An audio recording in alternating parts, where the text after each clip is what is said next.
being here. Coach Grinch, very excited to be along for the ride here with Coach Riley here early in the process as we work to build this thing. So, let it rip. Alex, go first. There you go. Alex, you were here for that first week during Cal Week. What did you notice, or what did you think of the defensive personnel when you assessed it? Yeah, it was a unique opportunity just from the timing standpoint with the single game left for the guys. So I had an opportunity to go out there to a couple practices to, like you said, have an opportunity to evaluate. I think it's a minimal evaluation. That's a responsible thing to do. I mean, some of the things in terms of what's being asked and schematically and all those things. And some guys are at different stages from a health standpoint, that late in the season. But I think the biggest thing as we go into this thing, as we evaluate the rosters, is number one, saying, okay, where are we deficient?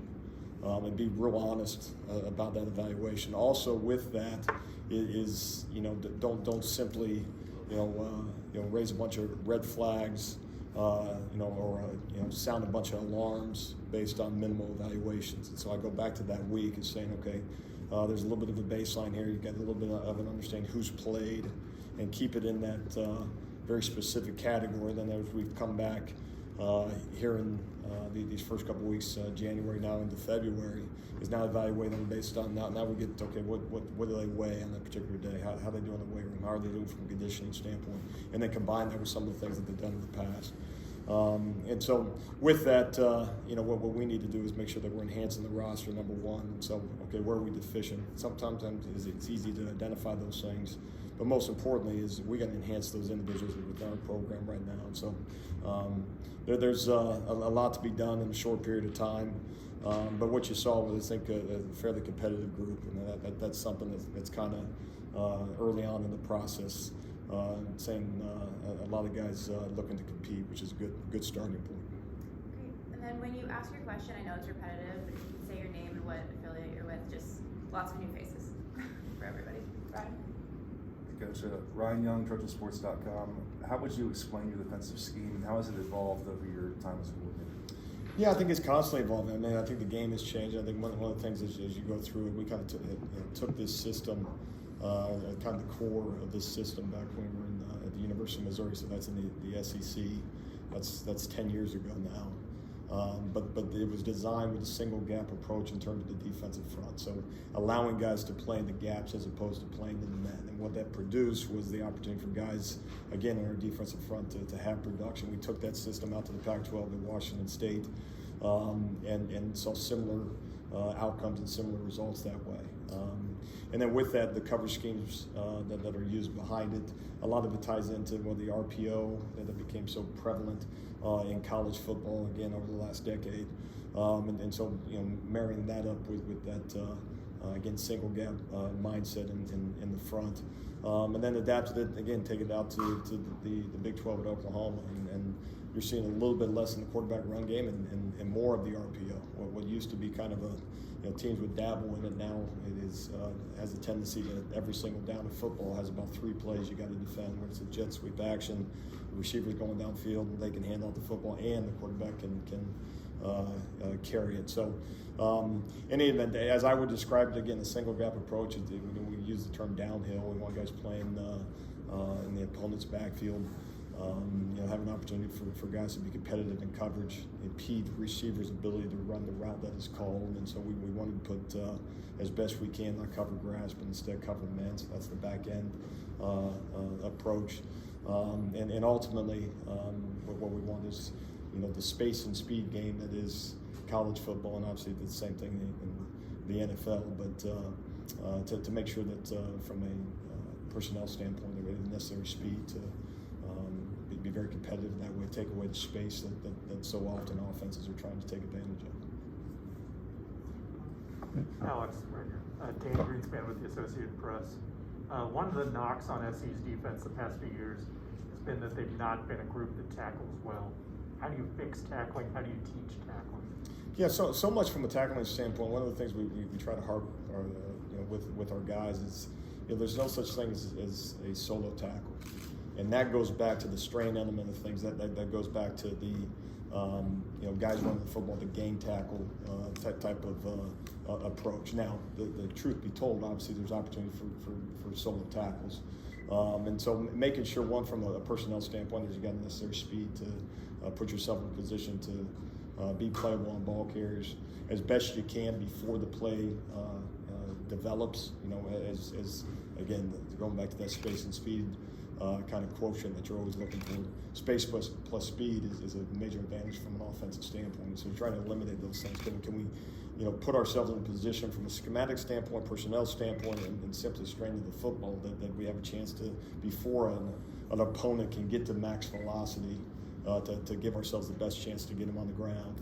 And then two, making sure that there's more bodies at the point of attack than simply one. And then the final phase of things is just that, being an elite tackle team. And our approach, I mean, a lot of people use the term rugby tackle or the phrase rugby tackle. We would be similar that way as we go into the actual specifics. But it's a critical element of things. Every down in football requires just that. An individual on the opposite side of the ball that's carrying the football has to go to the ground. So that's not extra credit to get the ball carrier on the ground. So that's something that's constant work. I don't know the deficiencies in the past, but obviously that's something that is a constant in defensive football. Ryan Abraham, USCFootball.com. Alex, that after the Bedlam game, like how crazy was that 24 hours, and how difficult was that decision to actually get on the plane? Yeah, no, I think I'm still not over the fact that we didn't win that game. We won a lot of games in our time at Oklahoma and loved our time there. But so I appreciate you bringing up one of the in any event, no, anytime you have an opportunity to be a part of elite leadership, that's very rare in sports. It's not talked about enough.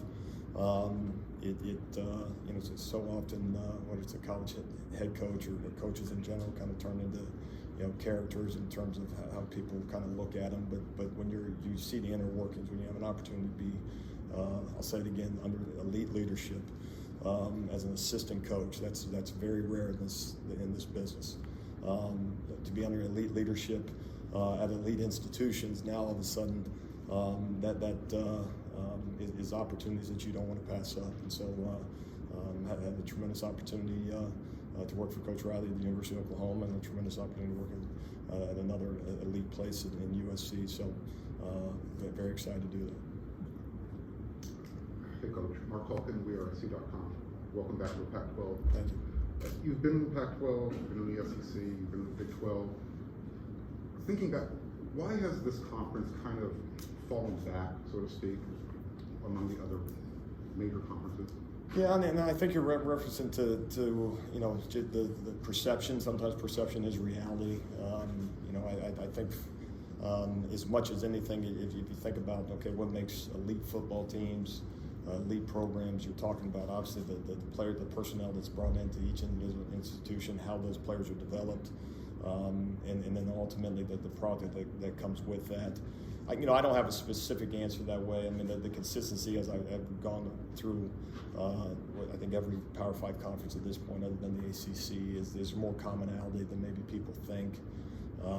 However, I think as you look at NFL draft picks, there's obviously some measurables you can look at to see the talent level at certain places specifically, and in certain conferences holistically.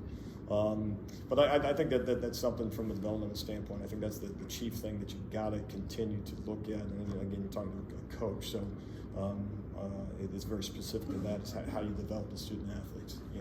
How do you develop them to be bigger, faster, stronger, more explosive?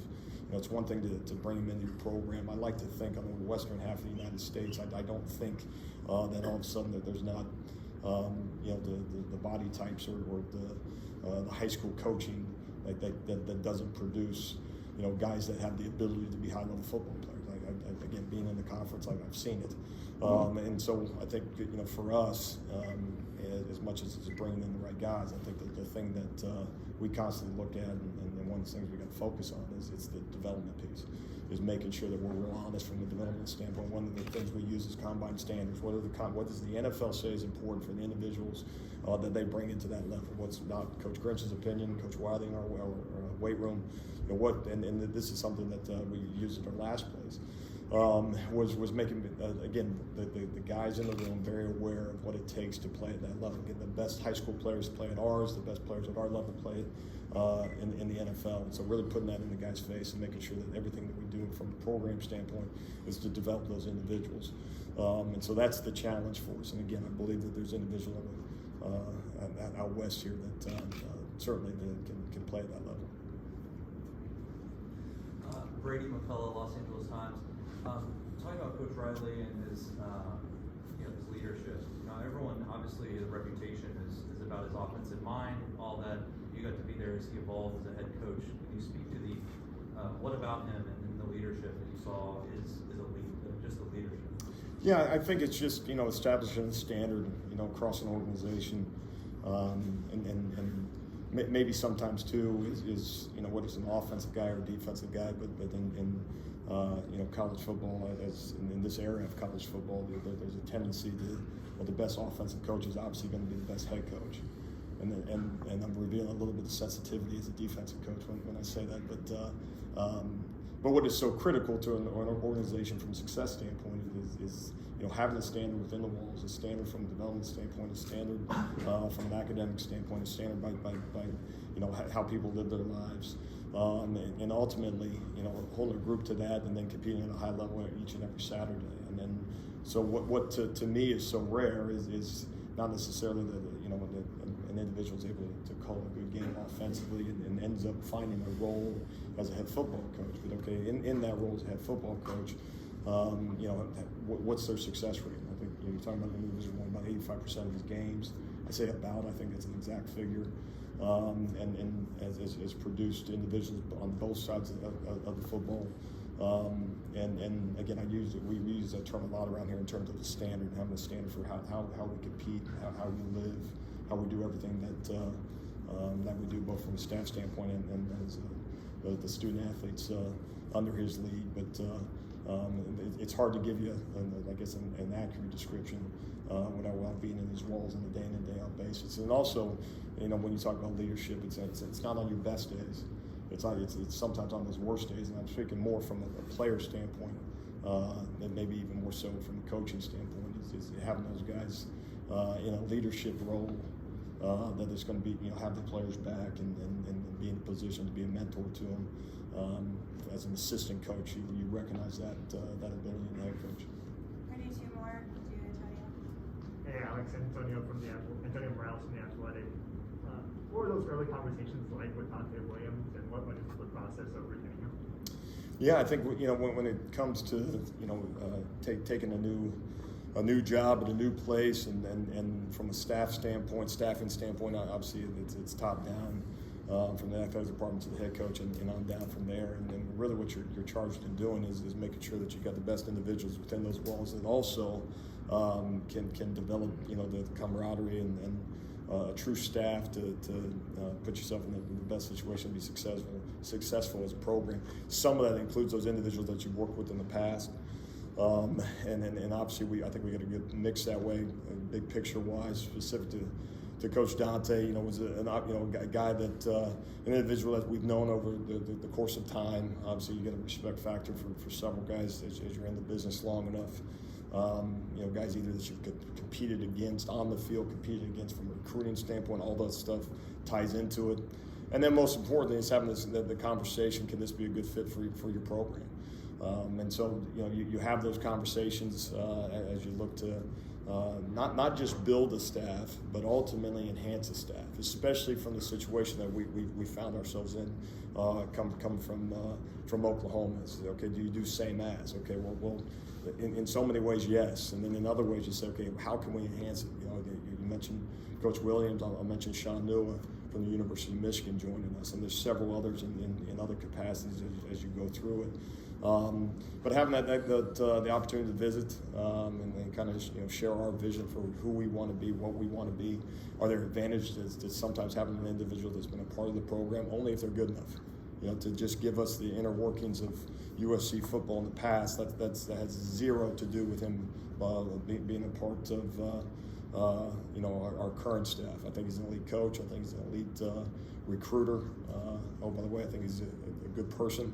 That guy, I'm thrilled to to work with, and then I mentioned him. I mentioned Coach Neal, Coach Odom as our linebackers coach who was with us, Coach Manning as well, an elite staff, and very fortunate to have all those guys.